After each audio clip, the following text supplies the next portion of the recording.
Hey, so it is 3 o'clock. Hello and welcome to the Middle East Forum's webinar series, Israel Insider with Mr. Ashley Perry. I'm Stacey McKenna and I will be moderating this discussion today. We are pleased to have Mr. Ashley Perry, advisor to the Middle East Forum's Israel office, join us here each Wednesday, except for next week and the week after because of Passover, at 3 p.m. Eastern to update us on everything Israeli. Mr. Perry will be giving us a briefing on current Israeli affairs for roughly 10 to 15 minutes. Then it'll open it up for questions.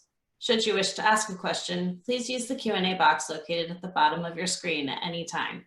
We will do our best to get to all questions, but we have many participants on this webinar today, so I apologize in advance if we do not get to yours. And now, with no further ado, I will turn the discussion over to Ashley Perry. Thank you, Stacey, and good afternoon or good evening to those in Israel or Europe. It's been quite a week. For those who were here last week, I talked generally about how Israeli politics had turned into a bit of a sort of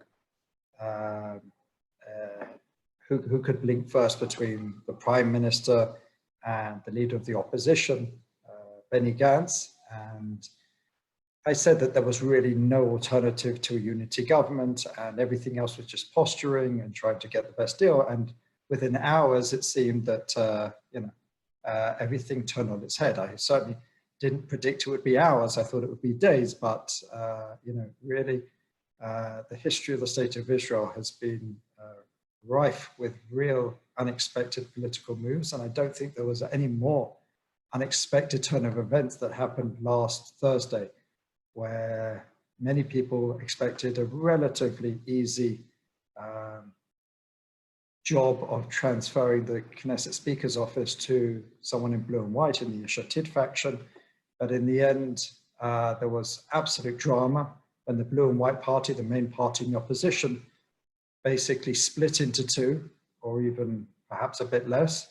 And one could argue that this time last week, Benny Gantz had definitely the better cards to play. He had the numbers to gain the position of the Speaker's chair, which is absolutely vital. He had the numbers to pass legislation that would threaten the political future of the Prime Minister by passing laws that would disbar a Prime Minister under indictments, criminal indictments, from continuing as Prime Minister. So one would argue that he had all the cards, and as I described it, there was a game of chicken. Who would blink first? One would think that maybe Prime Minister would, because of Benny Gantz's very good hand, but in the end we saw Benny Gantz blink first. He pretty much, you could argue, gave up all of his cards. He joined the Netanyahu government, or they're now filling out the final details.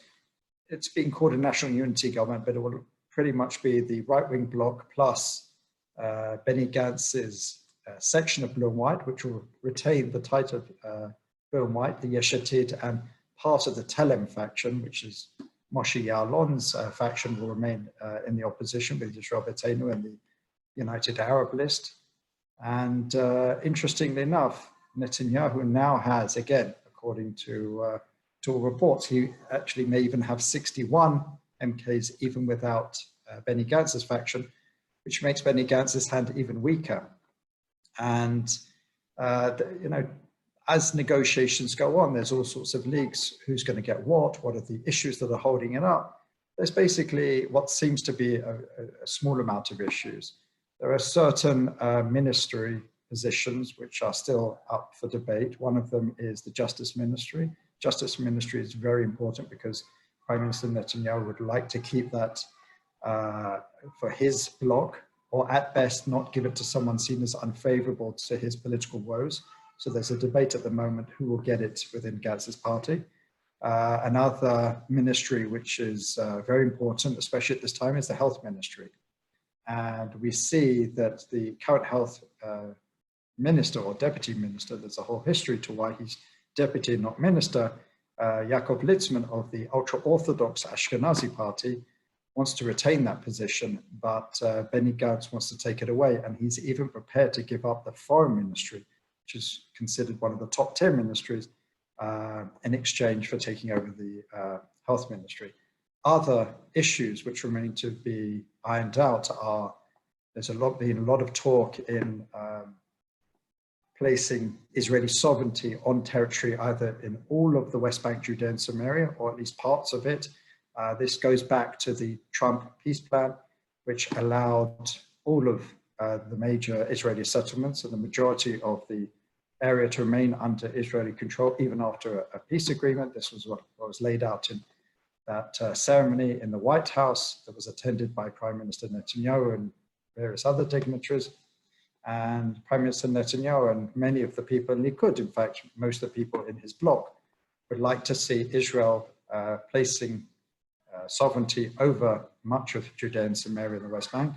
According to reports, Benny Gantz wants to wait on that, wants not to move forward without American permission, something which I don't think Prime Minister Netanyahu will either, but it's certainly something to be ironed out. And also there are other issues, you know, do they get freedom of vote on certain issues, or do they have to follow coalition discipline? That's also a very, very important point. And surprisingly or stunningly, in the last hour, there's been a whole debate exactly where the Prime Minister Netanyahu will live after he leaves his position in a year and a half, because that's what's been supposedly ironed out between the parties. Netanyahu would rule for a year and a half, and then Benny Gantz would take over the second year and a half. Amazingly, this issue's come out that they would build a second prime ministerial residence, or Prime Minister Netanyahu would remain in the Prime Minister's residence beyond it. I mean, we're talking about really silly issues, but probably, to my mind, this is more spin than anything else. This is trying to color the views of the opposing side. Blue and white are doing it, Likud are doing it. But I do believe within the coming days that there will be, you know, I predicted this last week and I still stand by that there will be a unity government within a few days, certainly by the end of the Passover holiday. There are those who suggest that Netanyahu is trying to wait for as long as possible, so Benny Gantz has to return the mandate he was given by the president to form a government. After 28 days, he has to hand it back, and then Netanyahu would be given that position, probably, most likely. But if Benny Gantz has to give that back, then Netanyahu is an even stronger hand to be able to, you know, place his ambitions higher than his opposite number. So there are those who say that Netanyahu is trying to hold out. Then there's also the Yamina party, which is the right-wing religious party, which is also holding out. They don't feel that they're getting what they believe they deserve. And again, as usually happens with these coalition negotiations, when you have to give a certain amount of ministries to other parties, then people in the Likud feel that hard done by. And that has to be sorted out, because there's a lot of people in Likud who believe that they should be ministers. Currently, they have 16 ministries, and they probably won't get 16 ministries at the end of it, and certainly not some of the highest level ones, because they have to give them to coalition partners. So that's pretty much the political level. On the economic level, it's been a very dire week, as it has been all over the world.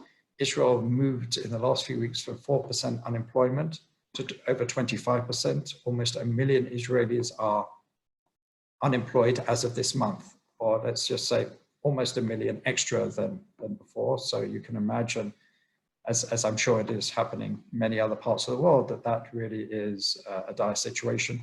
Prime Minister Netanyahu just held a press conference in the last few minutes and talked about giving some financial assistance to families before Pesach, giving 500 shekels, which I believe is $140, something like that, $120 per family, per child, and also giving a stipend to the elderly and the infirm. So that's on the economic front. On the security level, interestingly enough, in Israel, there hasn't really been any major security issues recently. But one of the major issues which have got a lot of commentators talking about is the Defense Secretary Pompeo talked recently about allowing certain sanctions to be relieved on Iran during the coronavirus spread, because Iran is one of those countries which are suffering the most.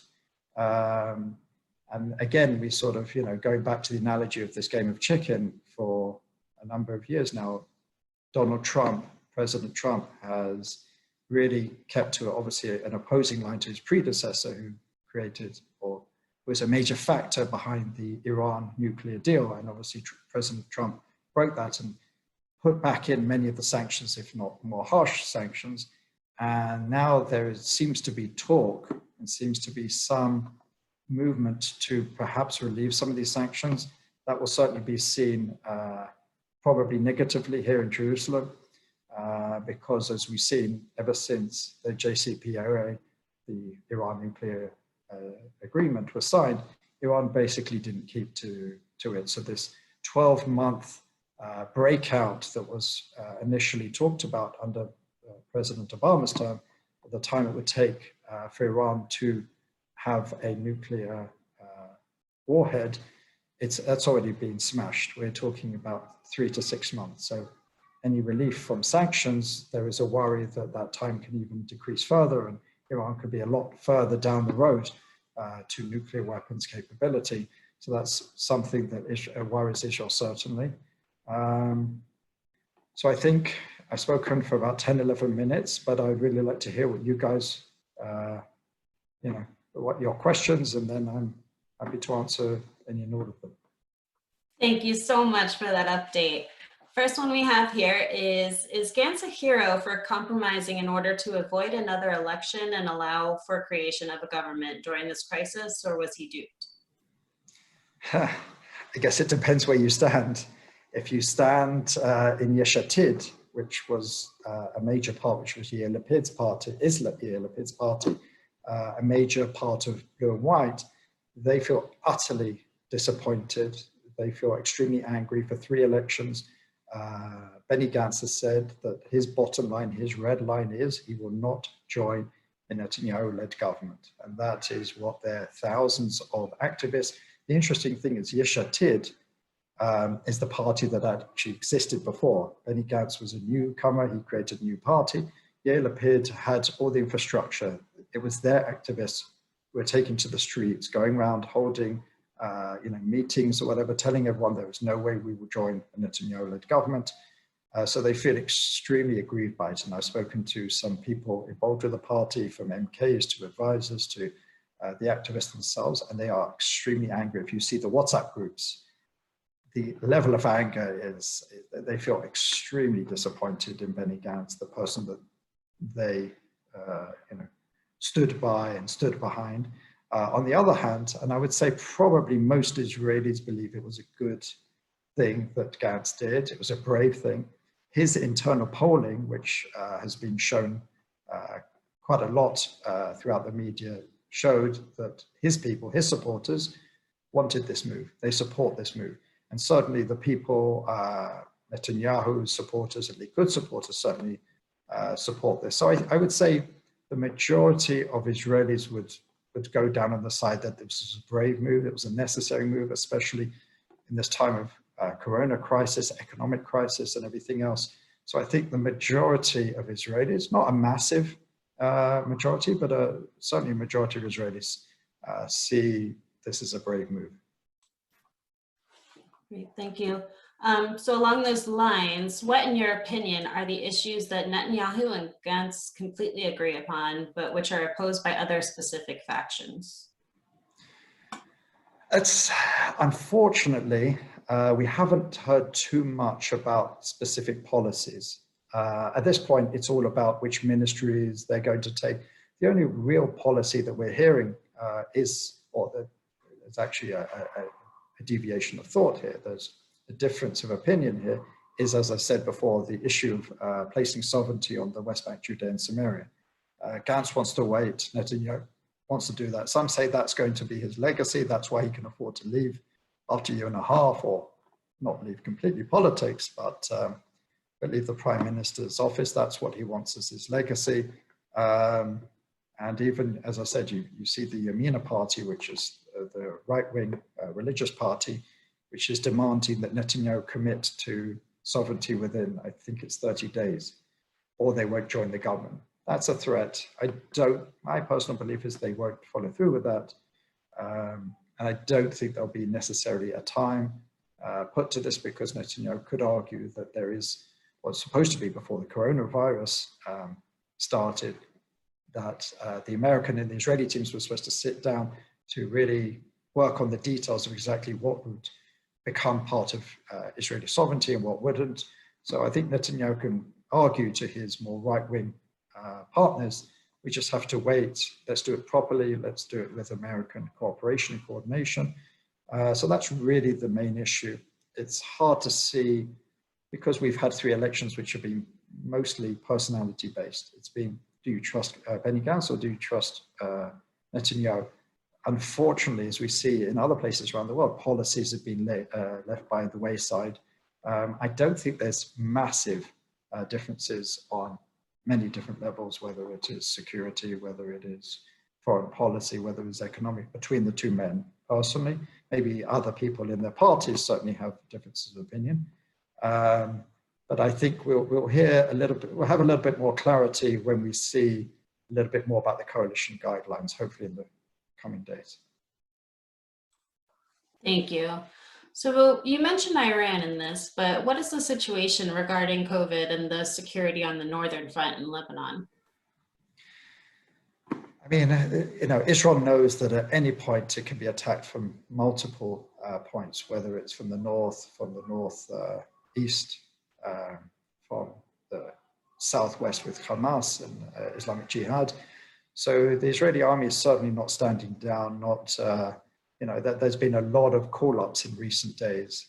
The situation in Israel, as again we see is happening in the US with the National Guard and many other places, the army is taking a little bit more of a role in trying to stop the spread of coronavirus, whether it is distributing food parcels, whether it's keeping order on the streets.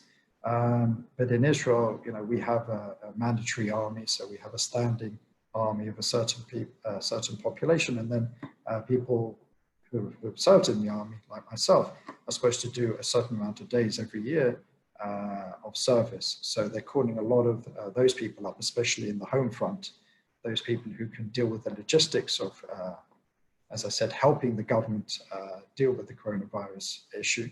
Today, remarkably, they're talking about shutting down various areas where there's a high percentage of coronavirus. They're talking about Bnei Brak, which is an Orthodox Jewish area, and southern Tel Aviv, the area of Jaffa, which has got a high Arab population. Today, they tried to arrest an Arab man in Jaffa who was outside his quarantine, and it led to massive riots and the burning of streets. And we saw massive riots. So definitely that's an area which the Israeli police and the Israeli army as backup will be looking over, and also closing down. I'm sure that these 2 areas won't be the last. They're certainly the first, but as I said, the Israeli army is on standby. There's a lot going on. I'm sure there'll be a lot of players, and there are a lot of players, hostile players in the region who will look to take advantage of the lack of attention, let's say. But in Israel, we know, and we're pretty confident that we have the security apparatus who are keeping a close eye on the situation in the north and the south.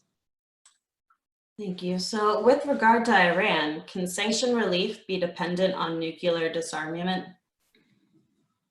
Well, I think that's been the equation for many, many years. And that's the one that the Obama administration was pushing, and the Europeans certainly agreed to, and they still agree to. But as we've seen, there's been, in the past, when there's been sanctions relief, Iran have certainly not played their part, and they've carried on towards nuclear weapons capabilities. So in theory, yes, that is the equation. That's what everyone would like to see, because there's no reason to keep Iran under sanctions except for, not just for its nuclear weapons capability, but also the actions it takes in the region, whether it's in its proxies in Lebanon, in Syria, in Iraq, in Yemen, and other places. So it's a very malevolent regime in the region. And we certainly in Israel would not be too happy with seeing sanctions lifted at this point. The pressure has to be kept up. If there can be a way to get some sort of relief to the people, circumventing the regime, but as we know with Iran, it's extremely difficult, and no one has yet been able to find a way to do that. Thank you. So we've gotten quite a few questions about Lieberman's role in this. Is his party now joining the unity government? Is there religious conscription issues going to remain a focus in Israel? He's not going to join the government. He said that. That's not to say that he cannot support the government on various issues, especially surrounding the threat. His line has been in the last few days that the government is failing on the economic front. His argument would be, whereas it's been pretty decisive on trying to combat the spread of the coronavirus, it's been relatively indecisive on helping out, as I said, the almost 1 million extra people in the unemployment section, a crashing economy, and we've been very slow as a country to react to some of the factors not directly related to the virus itself. The issues with the ultra-Orthodox enlistment has been pretty much an issue for him for 20 years, and it will remain an issue. And it's actually expanded into other areas, like whether there should be freedom to open certain supermarkets or public life on the Sabbath. That's certainly an issue which is very important, whether marriage and other religious moments in the life cycle should be expanded beyond the ultra-Orthodox control, as he would say it.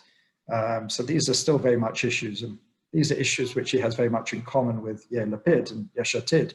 Both of them will be in the opposition, but as we've seen in Israel, the opposition doesn't really have that, it lacks a lot of teeth, because as soon as the government has the 61 plus, they can pretty much pass whatever laws they want, and the two major ultra-Orthodox parties will be within that government. So I'm sure Avigdor Lieberman will take every opportunity to attack the government, not just on religion and state issues, but I believe also on right-wing issues. He's been a big critic on the Israeli government's position towards Hamas. In fact, that's the reason he left the government, November 2018. So I think he'll take any opportunity to bash the government, as anyone in the opposition will do on various issues, but I think those will be his focal points. Thank you. So we have a few questions about the Joint Arab List and Gantz. Is there any animosity between them? And then on the flip side, to what extent was reliance on the Joint Arab List the poison pill for Gantz? I think it's clear that Gantz was only using the Joint Arab List, as pretty much so was Lieberman and Lapid. No one ever really expected a government, including the Joint Arab List, or even their support beyond, as I said, this. They just wanted to hang this threat over Netanyahu. Netanyahu, it remains to be seen how much he bought into that. In fact, by the way, the threat still is there, and even some in Gantz's party say, I can, if I don't get what I want in negotiations, I can always go back to that bloc with our 61 and pass the legislation that would disbar Netanyahu from becoming or retaining the prime ministership. But I think that's an empty threat. I don't think you can turn back to the former partners that he spurned and suddenly ask for their forgiveness and to fall into line. So I think that's a completely empty threat. But the Arab List, I don't know how much they really expected ever to be in the government. I'm not even sure they wanted to be in the government. But I'm sure, like pretty much all the other opposition members, they were caught by surprise with Gantz's sudden about turn. And probably it's going to take a while for them to have any trust between them. Thank you. This is a question we're all wondering about. How stable is the Iranian regime with the long-standing water and economic issues and now the widespread corona issues? Is the overthrow of the Ayatollahs possible? I'm not an Iran expert, but we've seen the longevity of this regime. We've seen it suffer greater challenges in the past with uprising, civilian uprising, and they seem to come out of it pretty well. So this is a regime very much, it's very difficult to see it being weakened because they have the apparatus of state, they have control over so many aspects and facets of life, that I don't think regime change is in the offing. I don't think it's, I'm not saying it's impossible, but at this current moment in time, yes, there are certain groups of people, large groups, maybe even a majority, it's impossible to know, who certainly would like to change the regime from within. But none of these people have any of the levers of state. The recent parliamentary elections, basically anyone not holding some of the most extreme positions were basically barred from office, barred from even running. So the regime still has, I would say, almost full control over their country, and I don't see that changing anytime soon. Thank you. What has been the damage to Likud from so many of Netanyahu's former Likudniks leaving for other parties? It's a good question. You know, if you look around, you see Bennett, you see Liebman, Shaked, you see Yalon. And people like Hauser and Hendel weren't necessarily Likudniks, but they worked very closely with Netanyahu. So I'm assuming that the question also refers to people like them. I think the aim is eventually for most, if not all of them, at some point to want to try and get back to Likud, but they know probably that will happen in a post-Bibi scenario. Some of them perhaps could, you know, if Hendel and Hauser from the Telem party, Yalon's party, who broke off, I think they're called Derech Eretz now, a new party even after the elections, only in Israel. So they've joined the coalition, and how long Derech Eretz remains a separate party, and I would assume that it won't be long for them to, I wouldn't say return to the Likud party, but to return to, probably to join the Likud party at some point, because that is probably their most natural place ideologically. But I think that there are a lot of people who are just waiting for this post-Bibi scenario, and probably have been for a couple of years, and will probably have to wait for at least a year and a half, if not longer. Thank you. Why couldn't Gantz have formed a minority government, passed the legislation to bar Netanyahu from being prime minister to keep the faith with his electorate, and then formed a national unity government? He could have. I mean, he had the numbers, as I said before. The reason I believe he didn't is his polls were telling him something different. And also, I think that there's a certain fear around the longevity of Netanyahu. You see that within the Likud. There is no love lost for Netanyahu within the Likud. If I count the top 6, 7, or 8 within the Likud after Netanyahu, some of them despise him. At the very best, they mistrust. They have a lot of mistrust for him. So I think that there are a lot of people who would love to see the last day of Netanyahu, and certainly his opponents would like to see that. But I think Gantz realized that probably the minority government certainly wasn't going to happen. He could have passed this legislation, but that would have left the country perhaps in limbo, and Netanyahu would have called on his people to rally round and make it impossible for Likud to join, and then we would have been going to a fourth elections, and Gantz would have probably been blamed, and then maybe, possibly, the next elections would have seen his party decimated.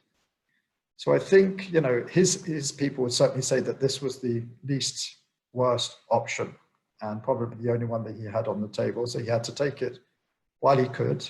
And that's pretty much why we find ourselves where we are today. As I said, he could have theoretically taken another path, and we will never know what would have happened if he did. Perhaps there would have been a coup within the Likud. But we've seen before, whenever there's been an attempt to shunt Netanyahu's side, he's such an astute politician. He's a very clever strategist. And I'm sure he saw all these maneuvers happening, and he probably sent messages out to Gantz and told him that's not happening. It's either a unity government or fourth elections, and you don't want fourth elections. So I think that was probably what swayed Gantz in the end. Thank you so much. So we've come to the end, but there was one last interesting question that came in. Is there any direct data on how the Palestinians are handling coronavirus? And are you aware of any emergency programs Israel is ready to set in motion to assist them in the fight? Yes, I mean, there has been extremely good coordination. I think the World Health Organization put out a communique or made a statement recently lauding coordination between Israel and the Palestinians, quite frankly, because we are so intertwined. You know, if Israel manages to get rid of coronavirus, but the Palestinians don't, it will just seep back into Israel very quickly, and vice versa.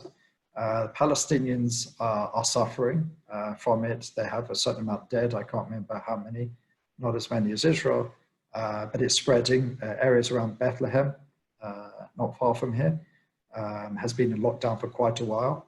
I've even spoken to some of my Palestinian friends who live not far from where I'm talking to you from, who are in complete lockdown. They have no access to supermarkets, to anything, and they are suffering as a result of this lockdown. But what I do know is there's extremely close coordination between the highest levels in the Palestinian Authority in Israel, because regardless of politics, ideology, at the end of the day, this virus knows no borders, it knows no politics, it knows no ideology. So if Israel's going to get out of this, and the Palestinians are going to get out of it, we're going to have to do it together. Thank you so much for another fantastic webinar. We have come to the close. Thank you all for joining us today. And just as a reminder, we will be sending out an invitation for a different day, Monday or Tuesday, for Israel Insider next week because of Passover. And on Friday, we will be having a webinar at 1 p.m. Eastern with Cliff Smith of the Washington Project and Sam Westrop of Islamist Watch to speak on uncovering terror funding in foreign aid, the Islamic Relief Agency scandal. Thank you again for joining us, and we look forward to seeing you again next week. Thank you and good night.